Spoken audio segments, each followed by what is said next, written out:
With the pinhole leak, what we're going to do is just cut right on that pinhole location. So I'll use a 1/2 inch auto cutter, and if you need a reference for this tool and the other tools I'm using, just look down below the video. You'll see a link to our Amazon store, and then in the plumbing general section you'll see these auto cutters. And if you need all those shark bite fittings we're using or tools, there is a plumbing shark bite section for your reference. So we'll just cut that open, and one of the two things people do wrong with shark bites is coming up, and that is you need to clean that cut. You don't want any copper slivers, also known as burrs, to damage the internal O-ring. And then also you need to mark on the pipe, this is 15/16, which corresponds to a 1/2 inch shark bite, and that is how far the fitting needs to be inserted onto the pipe to get a good seal. Should be referenced that you can get 1/2 inch plugs if you just want to plug your line, which are extremely convenient, and I recommend just having on hand. Or if you have an active leak, cannot turn it off, a 1/2 inch ball valve is awesome, can go on that active water leak and then be shut off. It's kind of an amazing feature, especially if you have that scenario.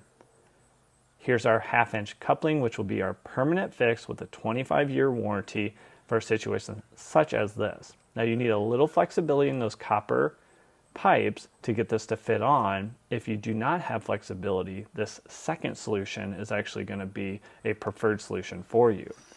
And that is if you have a larger section, a pipe that burst and actually is damaged 1 inch or 1.5 inches or more, you can use a slip coupling from SharkBite.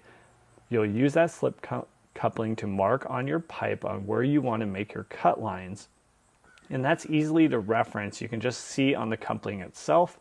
You want to be within that internal body to make sure both sides seal with the O-ring. Get out that same auto cut tool, do a few rotations, and cut out that bad section of copper pipe. We're going to do an inside-outside ream, making sure no burrs. And then again, you want to have your reference marks to make sure you're installing correctly. You'll start off by the side that you actually want to slip. So it's going to go way past your reference mark to give you clearance to get the slip coupling on your kind of fixed distance. So you move it past that where it's lining up to your pipe, and then you can get it in place.